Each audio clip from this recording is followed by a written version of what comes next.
The bruise on Julia Shepherd's cheekbone had faded from purple to a sickly yellow-green, but it still throbbed when she touched it, and she kept touching it despite knowing better.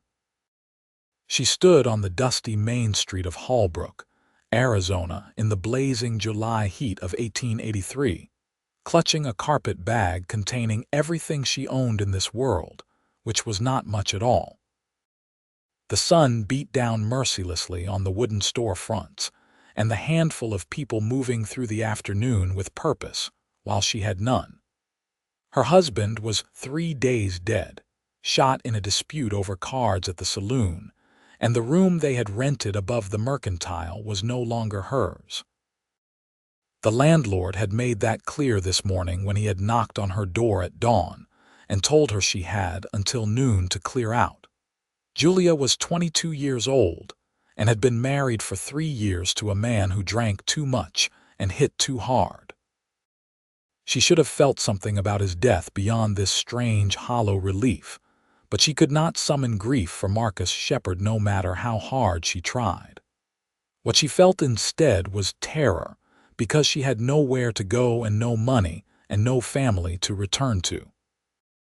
Her parents had disowned her when she ran off with Marcus at 19, convinced he would give her a life of adventure. What she got instead was 3 years of black eyes and empty promises, and nights lying awake wondering if this would be the night he killed her instead of just hurting her. Now she stood in the street with the Arizona sun cooking her through her worn calico dress, and she did not know what to do next. The hotel would not take her without money. The respectable families in town would not help a woman like her, a saloon girl's widow with a reputation for trouble, even though she had never caused any of it. She had tried the church that morning, but Reverend Thompson had looked at her with cold eyes and suggested she find work, though he did not specify what kind of work, and they both knew what he meant. She was considering that option, hating herself for it but seeing no other path, when a shadow fell across her and a voice said, "Madam, you look like you could use some help." Julia looked up into a face that was weathered by sun and wind, with lines at the corners of pale blue eyes that suggested their owner smiled often. He was tall and lean in the way of men who spent their lives on horseback, wearing dusty denim pants and a faded blue shirt with a bandana tied at his throat. His hat was pushed back on his head, revealing dark brown hair streaked with premature gray at the temples, though he could not have been much older than 30. There was a gentleness in his expression that made something in Julia's chest tighten with an emotion she could not name. "I don't need charity," she said, which was a lie, but pride was about all she had left. "Did not figure you did," the cowboy said easily. "But I have been watching you stand here for the better part of an hour, and you have not moved except to switch that bag from one hand to the other. Seems to me you might be stuck." Julia felt her face heat with embarrassment. "My husband died. I have nowhere to go." "I heard about Marcus Shepherd," the cowboy said, and his tone suggested he had heard other things too, things about how Marcus treated his wife. "I am sorry for your loss." "Are you?" He considered that, then shook his head. "No, madam, I am not," but it seemed the polite thing to say. Despite everything, Julia felt her mouth twitch toward a smile. "At least you're honest." "I try to be." He shifted his weight, hooking his thumbs in his belt. "Name's Preston Wells. I work a cattle ranch about 20 miles south of here. Been in town picking up supplies. I could not help but notice your situation." "And what situation is that, Mr. Wells?" "The one where you need to leave Holbrook but have no means to do it." He pulled something from his pocket and held it out to her. It took Julia a moment to recognize it as a train ticket. "There is a westbound train leaving in 2 hours. Goes all the way to California. I bought this for you." Julia stared at the ticket like it was a snake that might bite her. "Why would you do that? You don't know me." "Because you deserve a journey towards something beautiful," Preston said simply, and there is nothing beautiful waiting for you here." She looked up at him, searching his face for ulterior motives, for the catch that had to be coming. Men did not help women for free, not in her experience. They wanted something in return always. But Preston Wells just stood there holding out the ticket with an expression of such open kindness that Julia felt tears prick at her eyes. "What do you want from me?" she asked, her voice barely above a whisper. "Nothing. I want nothing except to know that you got away from this place and had a chance at a better life." He pressed the ticket into her hand when she did not take it. "The train station is that way. You have time to make it if you go now." Julia looked down at the ticket, at the neat printed letters that spelled out a destination she had never seen. California. She had heard it was beautiful there, with the ocean and mountains and opportunities for people willing to work hard. She could disappear there, start over, become someone new. Someone who was not Marcus Shepard's widow or that poor girl with the black eyes that everyone pitied but no one helped. "I don't understand," she said. "You spent your money on this, money you earned, for a stranger." Preston smiled, and it transformed his whole face, making him look younger and lighter. "My mama raised me to help folks when I could. I have been working steady for 5 years, got money saved up.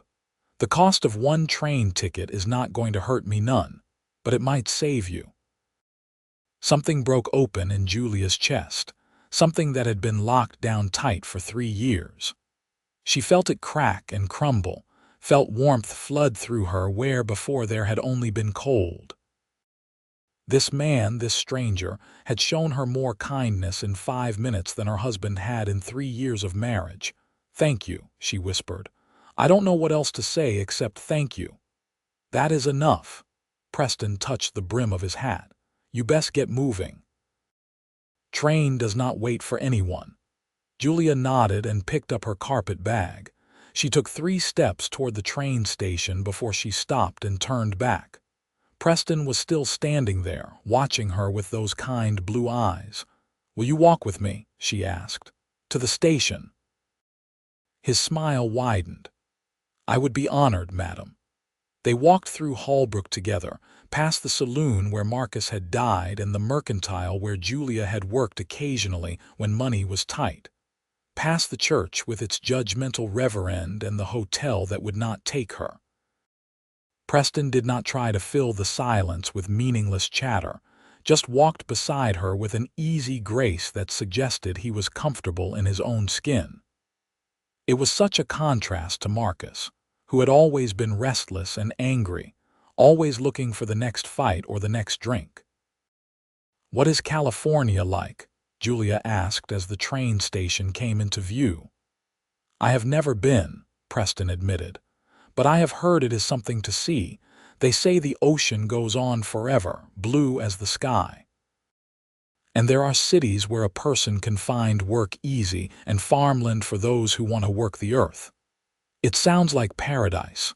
Maybe not paradise, but definitely better than here." He glanced at her. "You will do well there, Miss Shepard, I can tell." "How can you tell?" "Because you are still standing.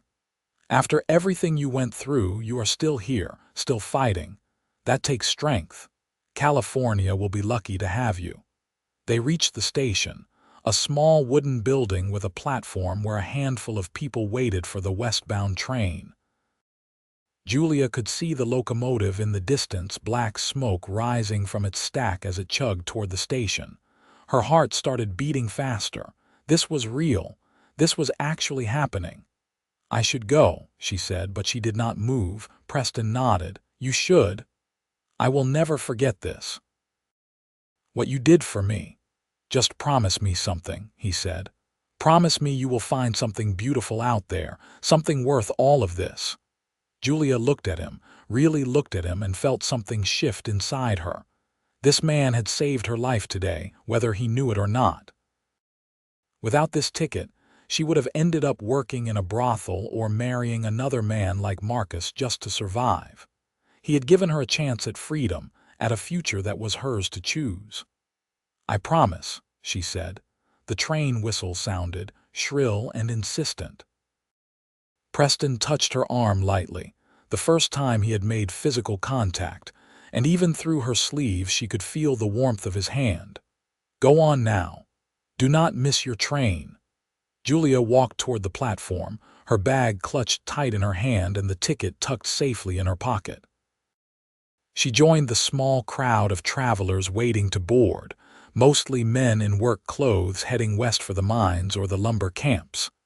She was the only woman alone, and she felt eyes on her, assessing and judging. She lifted her chin and ignored them. The train pulled into the station with a great hiss of steam and screech of brakes. The conductor called for passengers to board, and people surged forward. Julia let herself be carried along in the flow, up the metal steps and into the passenger car. She found a seat by the window and set her bag down, then looked out to see if Preston was still there. He was standing on the platform, hat in hand now, watching the train. When he saw her in the window, he raised his hand in farewell. Julia pressed her palm against the glass, wishing she could say something more, do something more, but the train was already moving. The station slid past her window, and then Holbrook itself, the buildings growing smaller and smaller until they were just brown squares against the desert landscape. Julia settled back in her seat and closed her eyes.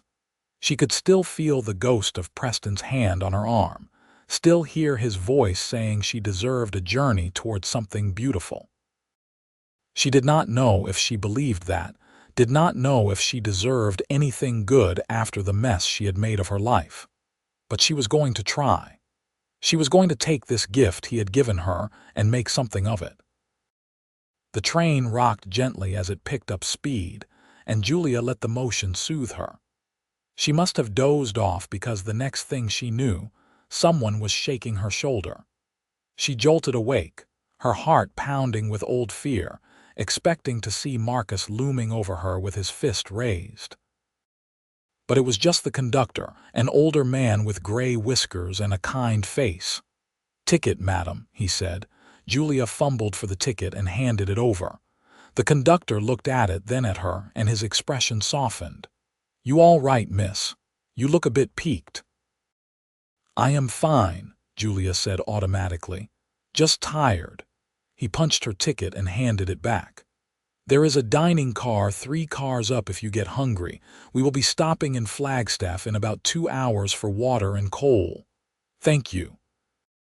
The conductor moved on down the aisle and Julia looked out the window at the passing landscape. The desert stretched out in all directions, red rock and scrub brush and endless sky. It was beautiful in its own harsh way, but it was also unforgiving. She was glad to be leaving it behind. The train rumbled on through the afternoon. Julia watched the scenery change as they climbed in elevation, the desert giving way to pine forests. Other passengers dozed or read or talked quietly among themselves. No one bothered her, which was a relief. She was not ready to make conversation, not ready to explain who she was or where she was going. When the train pulled into Flagstaff, Julia stepped out onto the platform to stretch her legs. The air was cooler here, crisp and fresh after the stifling heat of Holbrook. She walked up and down the platform, working the stiffness out of her muscles. She was about to reboard when she heard a familiar voice behind her. "I was hoping you would be on this train." Julia spun around and found Preston Wells standing there, a small bag slung over his shoulder and that same gentle smile on his face. She stared at him in shock. "What are you doing here?" "Taking a train to California," he said easily. "Same as you, but you said you worked on a ranch." "You have a job." "I had a job, I quit." He shifted his bag higher on his shoulder. "Turns out I was ready for a change. Seemed like California might be the place to find it." Julia felt something warm and dangerous bloom in her chest. "You cannot do this. You cannot give up your whole life because of me." "I am not doing it because of you," Preston said, though his eyes suggested otherwise. I am doing it for me. But I would be lying if I said meeting you today did not help me make up my mind. I have been thinking about leaving Arizona for a while now, just needed a push. Preston. She did not know what else to say. His name felt strange and right on her tongue all at once. I am not expecting anything from you, he said quickly. I know you just lost your husband. I know you need time. I just thought maybe we could travel together, watch each other's backs. The road to California is long, and it is safer with a companion. Julia wanted to tell him no, wanted to send him back to his ranch and his steady job and his uncomplicated life. She was nothing but trouble, always had been. She would just drag him down with her. But the words would not come because the truth was, she did not want to be alone. She had been alone for 3 years even when Marcus was alive, alone in the ways that mattered. The thought of having someone kind beside her, someone who had already proven he would help without asking for anything in return, was too tempting to resist. All right, she said. We can travel together. Preston's smile could have lit up the whole sky. I am glad. Come on, we better get back on before the train leaves without us. They boarded together and found seats across from each other in the passenger car. Preston stowed his bag overhead and settled in, looking perfectly content. Julia studied him in the fading afternoon light, trying to understand what kind of man quit his job and left his home to follow a woman he had just met. A foolish man, maybe, or maybe a brave one. Tell me about yourself, she said as the train pulled out of Flagstaff. If we are going to be traveling together, I should know more about you than just your name. Not much to tell, Preston said.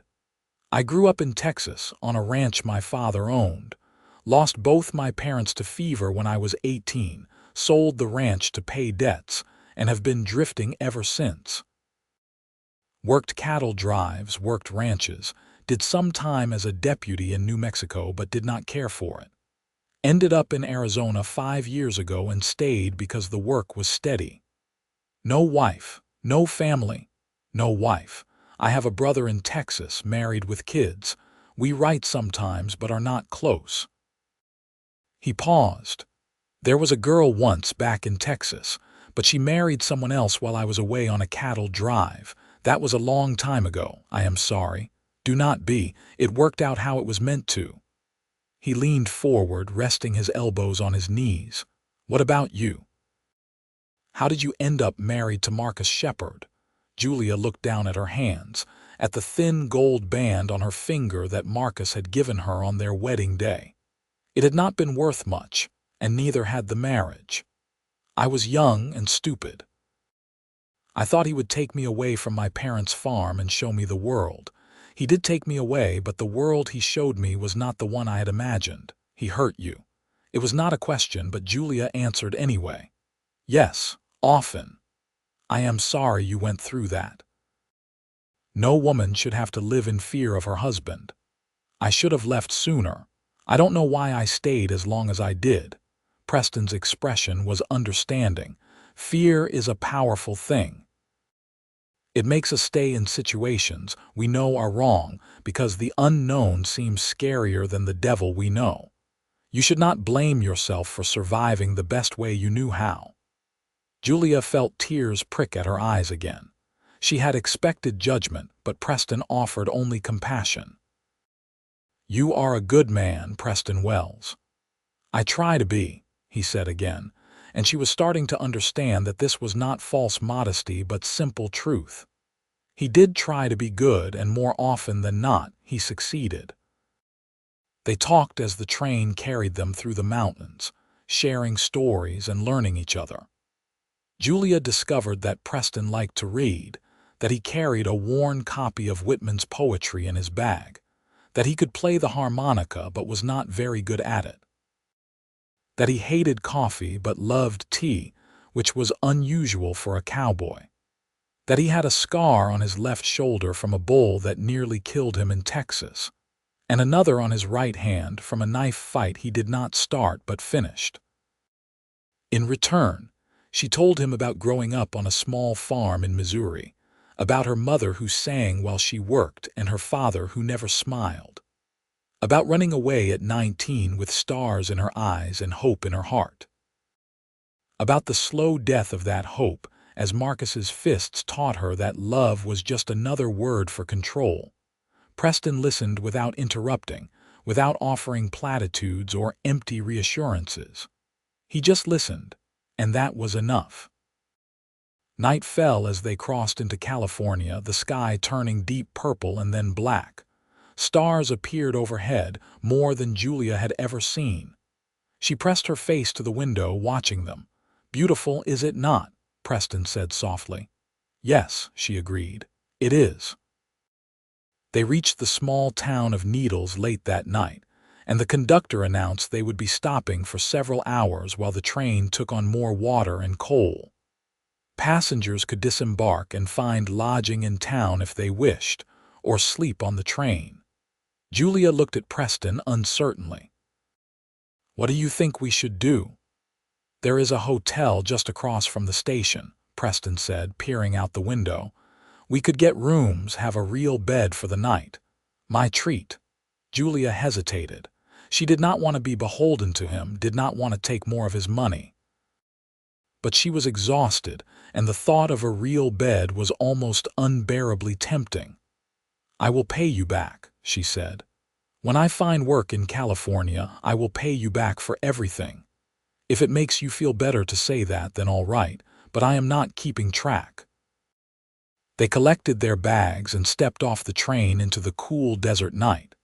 Needles was barely more than a collection of buildings clustered around the train station, but the hotel was clean, and the proprietor was friendly. Preston got them 2 rooms side by side, paying without comment, and they climbed the stairs together. "Get some rest," he said when they reached their doors. "We have a long day of travel tomorrow." Julia nodded and let herself into her room. It was small but clean, with a narrow bed and a washstand. She set her bag down and sat on the edge of the bed, suddenly overwhelmed by everything that had happened. This morning, she had been in Hallbrook with no hope and no future. Now she was in California with a cowboy who had shown her more kindness in one day than she had known in years. She did not understand it.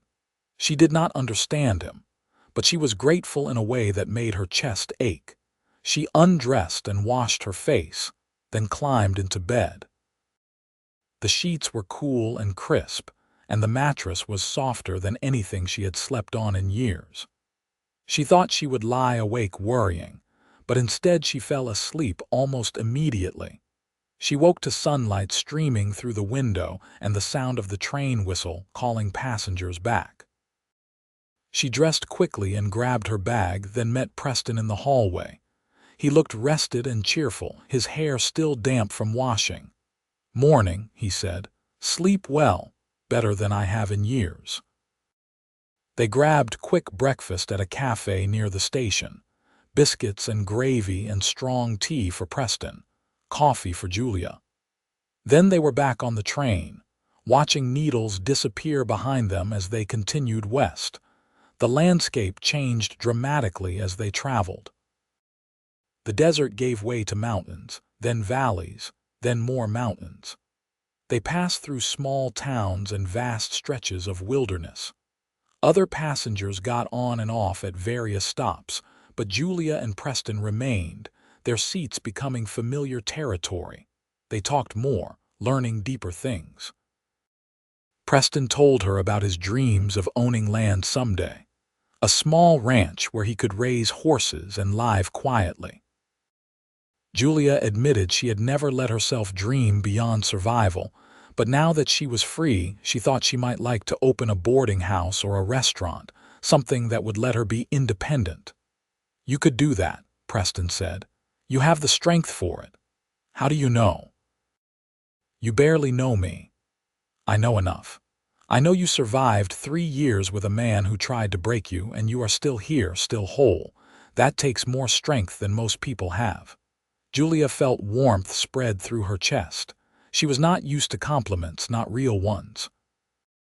Marcus had sometimes said she was pretty when he wanted something from her, but that was different. Preston saw her, really saw her, and thought she was strong. It made her want to be the person he saw. They reached Los Angeles 3 days after leaving Holbrook. The city rose up out of the coastal plain like a dream, buildings and church spires reaching toward the blue sky. Beyond it, Julia caught her first glimpse of the ocean, a band of deep blue that stretched to the horizon. She pressed her face to the window, hardly believing it was real. "It is beautiful," she breathed. "I told you," Preston said, smiling at her reaction. "Something beautiful." The train pulled into the station and they disembarked with their bags. Los Angeles was overwhelming after the small towns of Arizona. People everywhere, horses and wagons crowding the streets, buildings 3 and 4 stories tall. The air smelled of salt and fish and humanity. Julia stood on the platform feeling small and lost. "Come on," Preston said, touching her elbow gently. "Let's find a place to stay, then we can figure out what comes next." They found a respectable boarding house 2 blocks from the station. The landlady was a stout woman named Mrs. Chen who looked them over with sharp eyes before agreeing to rent them rooms. She showed them upstairs, 2 small rooms with a shared bathroom down the hall. "Meals are at 7, noon, and 6, Mrs. Chen said. "No drinking, no smoking, no visitors of the opposite sex in your rooms after 8. Break my rules and you are out. Understood?" "Yes, madam," Preston said. "Good. First week's rent is due now." Preston paid her, and she left them alone. Julia set her bag down in her room and looked around. It was small but clean, with a window that looked out on the street below. She could hear the sounds of the city, vendors calling out their wares and wagon wheels on cobblestones. It was so different from Holbrook she could hardly believe it was the same country. Preston knocked on her door frame. "What do you think?" "I think it is perfect," Julia said honestly. "Thank you, Preston, for all of this." "You are welcome." He leaned against the door frame, looking relaxed and happy. "Tomorrow we can start looking for work, but tonight, what do you say we go see that ocean?" Julia smiled. "I would like that very much." They walked through Los Angeles as the sun began to set, following the smell of salt air until they reached the beach. Julia stopped at the edge of the sand, staring at the endless water. Waves rolled in, white foam against dark sand, and seabirds wheeled overhead calling to each other. It was the most beautiful thing she had ever seen. "Can we go closer?" she asked. "Of course." They walked out onto the sand and Julia took off her shoes, feeling the grains between her toes. The water was cold when she finally worked up the courage to step into it, but it felt clean and fresh. She stood there letting waves lap at her ankles, feeling like she had stepped into another world. Preston stood beside her, his own shoes dangling from one hand, and they watched the sun sink toward the horizon. The sky turned orange and pink and purple, colors Julia had never seen before. She felt something shift in her chest, something that had been tight and closed for so long starting to open. "Thank you," she said again, because she could not say it enough, "for bringing me here, for giving me a chance at this." "You brought yourself here," Preston said. "I just bought a ticket." "You did the hard part." "We both know that is not true." He looked at her then, really looked at her, and Julia felt something pass between them, some understanding or recognition that made her breath catch. She thought he might say something important, something that would change things between them, but instead he just smiled and looked back at the ocean. "Come on," he said. "We should get back before it is full dark." Los Angeles is not as rough as some cities, but it still is not smart to be out late. They walked back to the boarding house as the stars came out overhead. Mrs. Chen had dinner waiting, a simple meal of rice and vegetables and fish. Julia ate until she was full. then helped clean up while Preston chatted with the other boarders, an older couple and a young man who worked at the docks. That night, lying in her narrow bed with the sounds of the city outside her window, Julia let herself think about the future for the first time in years.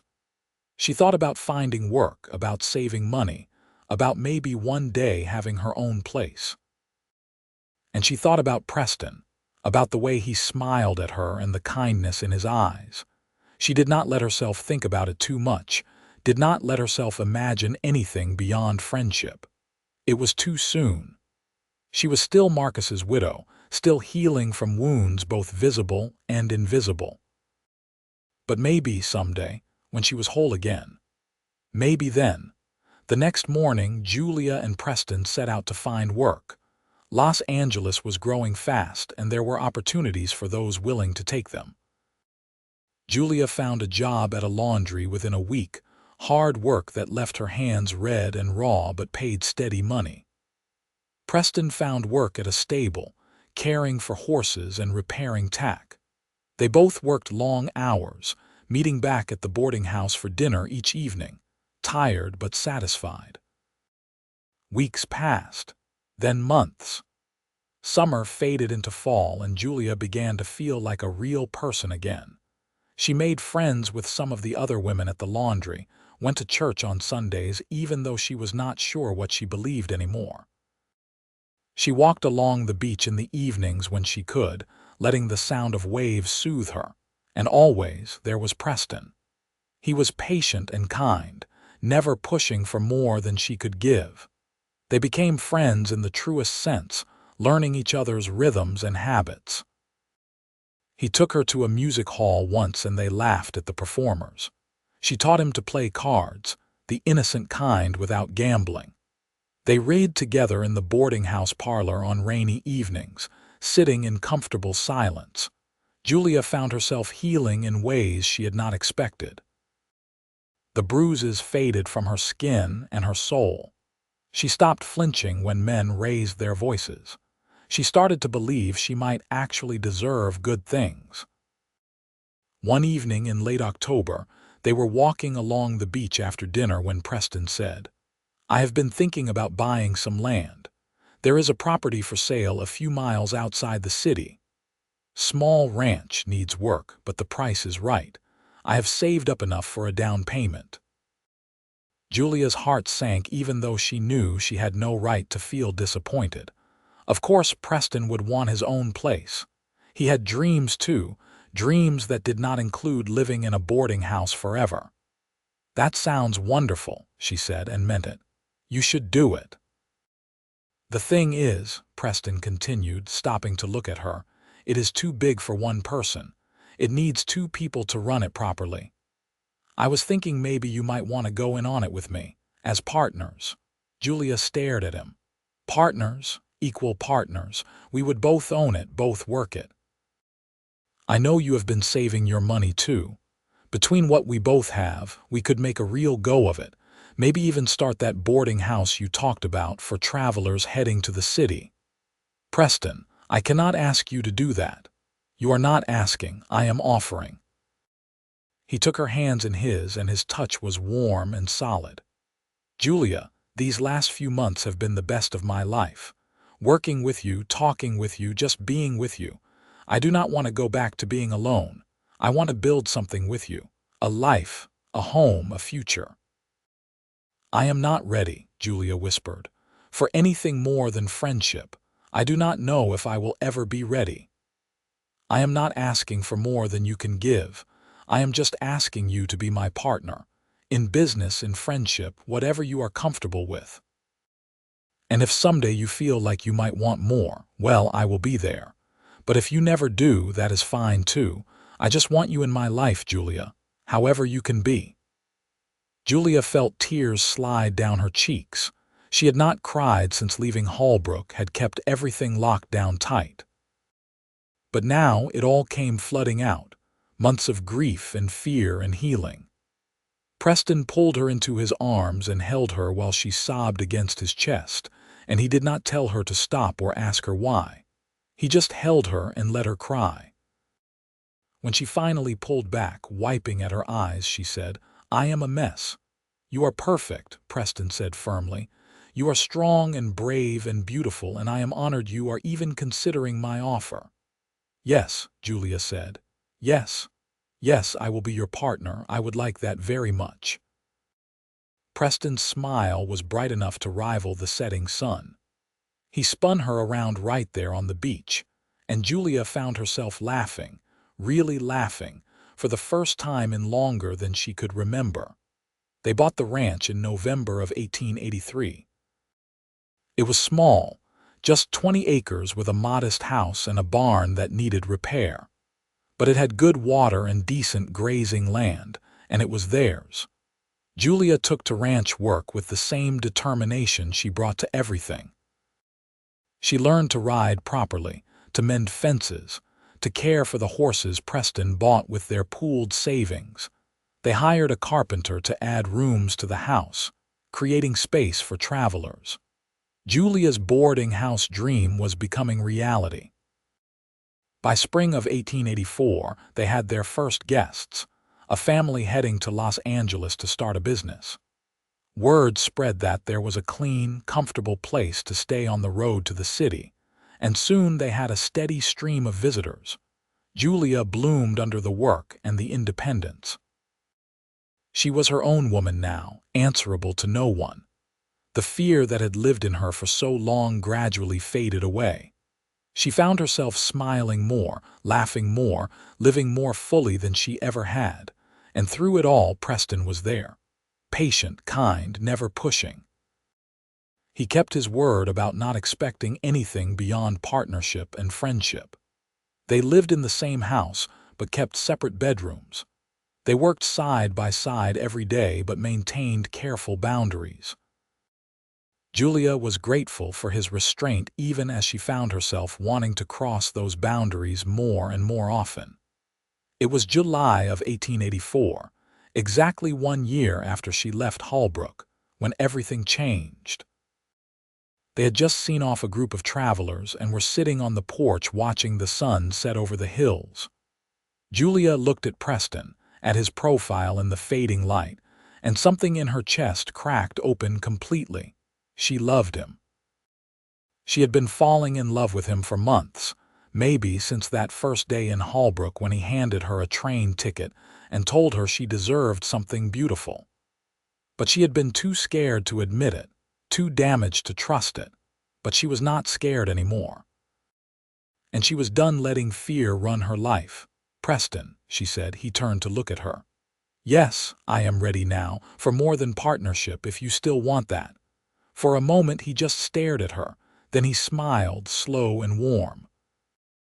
"Julia Shepherd, I have wanted that since the moment I saw you standing in the street in Holbrook, but I need you to be sure. I will not have you doing this because you feel obligated or grateful. I need you to want this for yourself." "I do want it," Julia said firmly. "I want you." "I love you, Preston. I have for a while now. I was just too scared to say it." "You are not scared anymore, terrified," she admitted, "but I am done letting fear win." Preston cupped her face in his hands, his touch gentle. "I love you too. I have loved you for so long I cannot remember what it felt like not to love you. And I promise you, Julia, I will spend the rest of my life proving that love is not about control or fear. It is about partnership and respect and choosing each other every single day." "I believe you," Julia whispered. He kissed her then, soft and sweet, and Julia felt the last of her walls crumble. She kissed him back, pouring a year's worth of love and gratitude into it. When they finally pulled apart, both were breathless. "So what now?" Julia asked. "Now we go inside and plan a wedding," Preston said, grinning, "because I am going to make you my wife properly if you will have me." "Yes," Julia said. "Yes, 1,000 times yes." They were married in September of 1884 in a small ceremony at the Catholic mission in Los Angeles. They had no family to invite, but their friends came, the people they had met over the past year. Mrs. Chen closed her boarding house for the day to attend. The women from the laundry brought flowers. The man who ran the stable where Preston used to work stood up as his witness. Julia wore a simple white dress she had sewn herself, and Preston wore his best suit.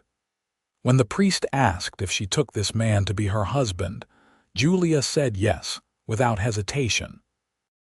When Preston slipped the ring on her finger, a simple gold band that meant everything because he had chosen it with love, she felt tears of joy slide down her cheeks.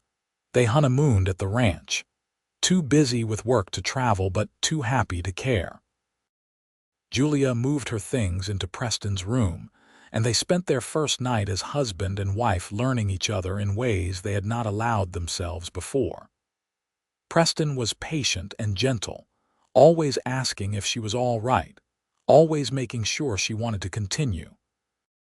Julia discovered that intimacy did not have to be about power or control. It could be about connection and pleasure and love.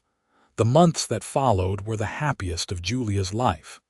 She and Preston ran the ranch together, equal partners in every sense. They worked hard during the day and held each other at night. They argued sometimes because they were both strong-willed, but they always talked through their disagreements with respect and honesty. In the spring of 1885, Julia realized she was pregnant.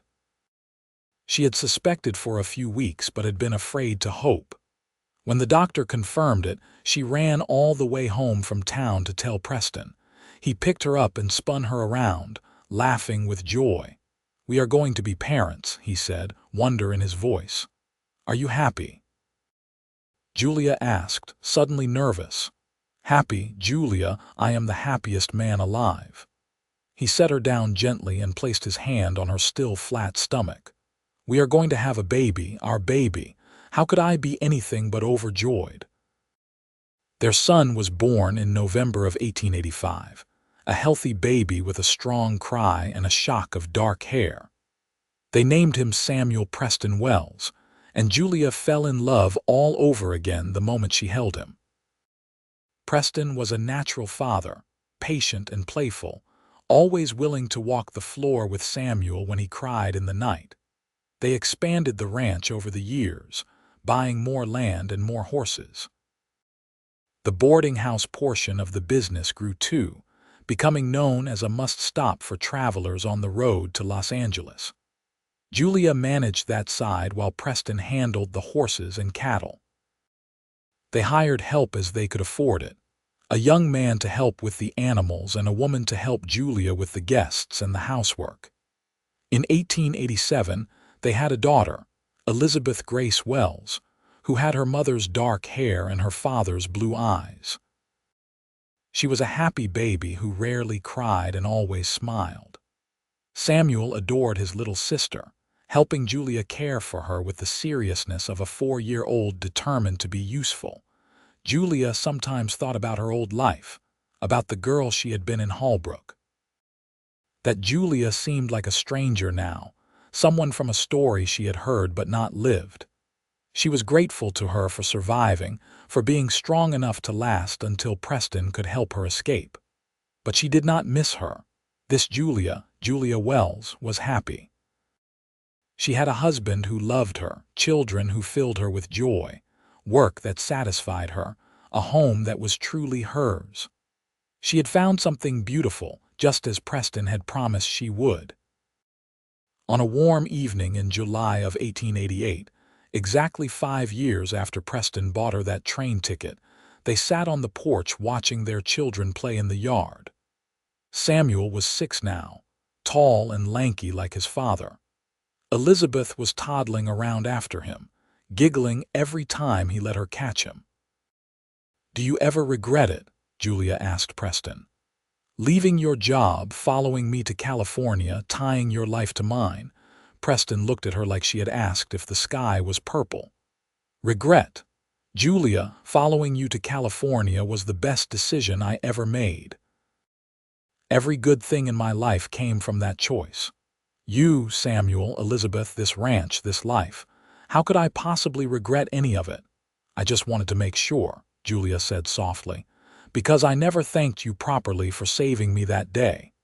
You did not need saving. Preston said firmly. You were already saving yourself. I just provided transportation. Julia laughed and leaned her head on his shoulder. You did more than that. You gave me back my life. You showed me what love could really be. You made me believe I deserved good things.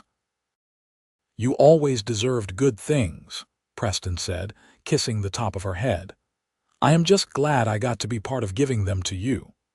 They sat in comfortable silence, watching the sun paint the sky in shades of orange and pink. Samuel had picked up Elizabeth and was carrying her on his back while she shrieked with laughter. The sound filled the yard, pure and joyful. I love our life, Julia said. I love you. I love our children. I love this place we have built together. Sometimes I am afraid I will wake up and find out it was all a dream. It is real, Preston promised. This is our life, earned and deserved and completely real, and it is only going to get better. He was right. The years that followed brought more joy than Julia had ever imagined possible. In 1890, they had another son, Benjamin Marcus Wells. Julia insisted on the middle name despite Preston's protests. She wanted something good associated with the name Marcus, wanted to reclaim it from the man who had hurt her. Their Benjamin was a sweet, quiet boy who loved books and horses equally. In 1893, they had twins, a boy and a girl they named Thomas and Rose. The ranch was chaos with 5 children, but it was happy chaos. Julia often found herself standing in the middle of their home, surrounded by the noise and mess of her children, and feeling overwhelmed with gratitude. The boarding house continued to thrive. They became known for Julia's cooking and Preston's honest dealings. Travelers came from all over, some staying a night, some staying weeks while they rested before continuing to Los Angeles or returning east. Julia loved hearing their stories, learning about different places and people. Samuel grew into a serious young man who loved the ranch and the horses. He told his parents he wanted to stay and work with them when he was grown, maybe expand into breeding horses. Preston was thrilled, though he told Samuel he could choose any path he wanted. Elizabeth was bright and curious, always asking questions and reading every book she could find. She talked about becoming a teacher someday, about traveling and seeing the world beyond their ranch. Julia encouraged her, wanting her daughter to have all the opportunities she had never had. The younger children were still finding their way, but they were loved and happy and secure.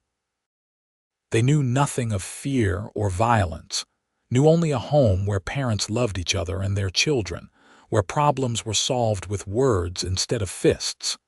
In 1895, Julia's parents died within months of each other back in Missouri. She learned about it from a letter sent by a neighbor. She felt sad, but it was a distant sadness. She had made her peace with their estrangement years ago. She was sorry they never got to meet their grandchildren, sorry they never knew the life she had built. But she did not regret leaving, did not regret choosing her own path. Preston's brother came to visit that same year, traveling from Texas with his wife and children. It was the first time the brothers had seen each other in more than a decade. They spent a week together, the two families, and Julia watched Preston reconnect with the only family he had left. It made her happy to see him so content. The century turned in 1900, and Julia was 39 years old. She stood on the porch on New Year's Day, watching the sunrise paint the sky in shades of gold and pink, and marveled at how far she had come. From a scared girl with a bruised face standing in the street in Hallbrook to a woman with a full life and a happy family. It seemed impossible, but it was real. Preston came out to join her, wrapping a blanket around her shoulders against the cool morning air. He was 47 now, gray threading through his hair and lines around his eyes, but still strong and healthy. Still the same kind man who had seen a woman in trouble and helped without asking for anything in return. "What are you thinking about?" he asked. Everything, Julia said. The past, the present, the future. How lucky we are. Luck had less to do with it than hard work and love, Preston said. We built this life together, Julia. We earned every bit of happiness we have. I know, but I still feel lucky. Lucky you were in Holbrook that day. Lucky you cared enough to help. Lucky you loved me enough to be patient while I healed. I am the lucky one, Preston insisted. You made me a better man. You gave me a purpose and a family and a life worth living. I was just drifting before I met you. You gave me a home. We gave each other a home, Julia corrected. She turned to look at him, at this man who had changed everything. I love you, Preston Wells, more than I can ever say. I love you too, he said and kissed her softly. Forever and always. The years continued to pass in a blur of seasons and celebrations. Samuel turned 18 in 1903 and officially became a full partner in the ranch operations. He was good with the horses, patient and skilled, and Preston was proud of the man he had become. Elizabeth went off to teachers' college in 1904, writing letters home about her classes and new friends. Benjamin was quieter but steady, helping wherever he was needed. The twins were wild and joyful, keeping everyone on their toes. In 1905, Samuel started courting a girl from town, the daughter of the family who ran the general store. Her name was Anna, and she was sweet and hardworking. Julia liked her immediately, and Preston approved when Samuel asked permission to propose. They were married in 1906, and Anna moved to the ranch, adding her energy and ideas to the family business. Elizabeth came home from college in 1907 with a degree and a job offer at a school in Los Angeles. She took it, becoming the independent woman Julia had always hoped she would be. But she came home often to visit, and Julia was proud every time. In 1908, Samuel and Anna had a baby, a little girl they named Julia Anna Wells. The first time Julia held her granddaughter, she cried. This tiny, perfect baby, named after her, represented everything good that had come from that decision to accept Preston's help all those years ago. This child would grow up safe and loved, never knowing fear or violence. That was Julia's legacy, and it was beautiful. Preston and Julia grew older together, their bodies slowing but their love remaining constant. They still sat on the porch every evening, watching the sun set and talking about the day. They still held hands when they walked. They still laughed together over silly things. The passion of youth had mellowed into something deeper and more sustaining, a love that had been tested by time and hardship and had only grown stronger.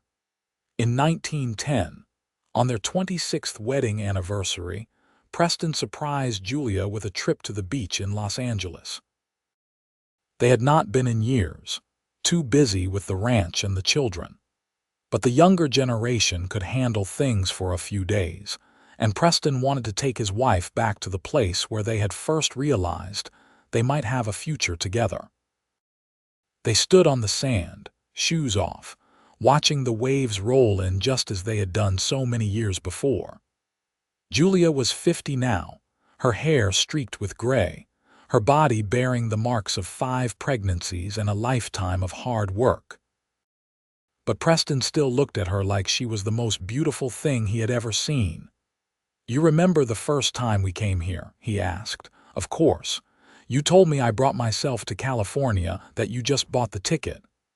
"I still believe that," Preston said. "You were always strong, Julia. You just needed a chance to show it. We have had a good life, have we not?" "The best life," Preston agreed. "No regrets, no complaints, just gratitude for every single day." Julia leaned into him and he wrapped his arms around her. They stood there watching the ocean, the same ocean they had watched together 26 years ago, and Julia felt complete peace. She had found her something beautiful, had built it with her own hands and Preston's help, and it was more than she had ever dreamed possible. They returned to the ranch renewed, ready for whatever years remained to them. Benjamin got married in 1911 to a girl from Los Angeles he had met through Elizabeth. The twins were growing up, Thomas talking about becoming a veterinarian and Rose dreaming of being an artist. The ranch continued to thrive, now being run mostly by Samuel and Anna, with Benjamin helping when he was not in town with his wife. Preston and Julia gradually stepped back from the day-to-day operations, content to let the younger generation take over.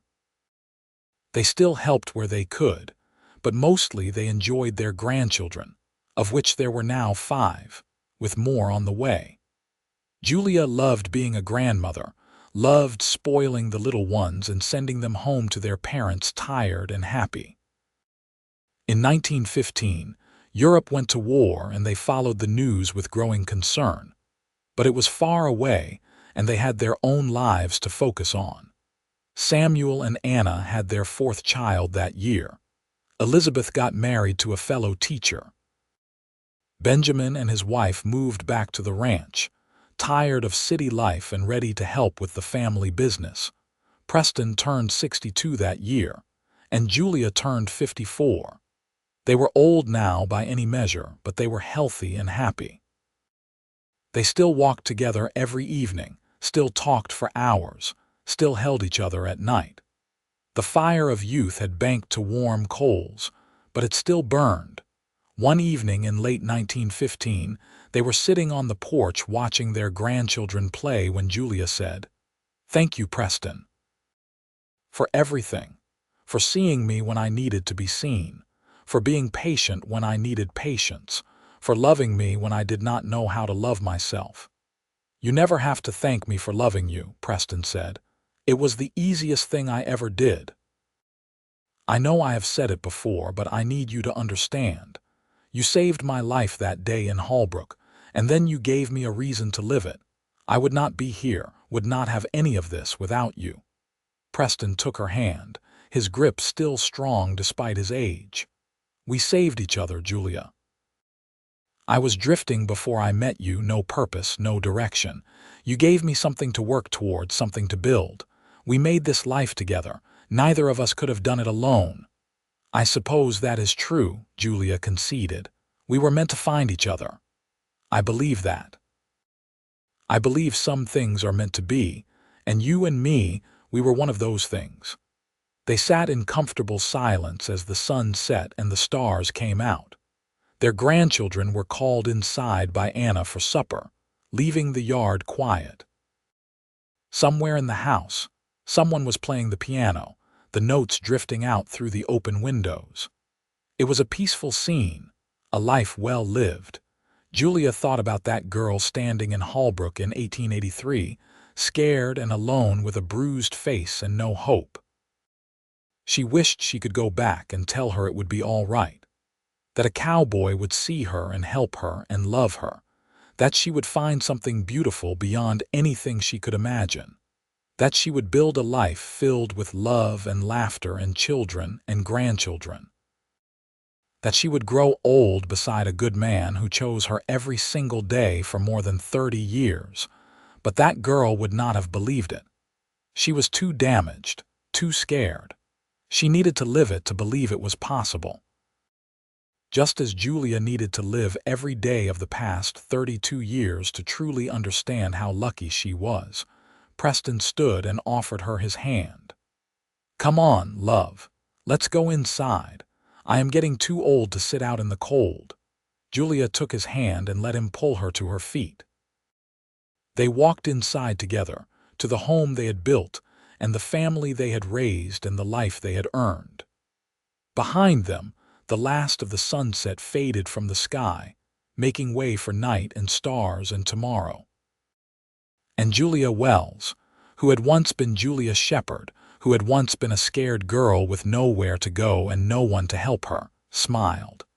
Because she had found her something beautiful, and it had been worth every single moment of the journey to get there.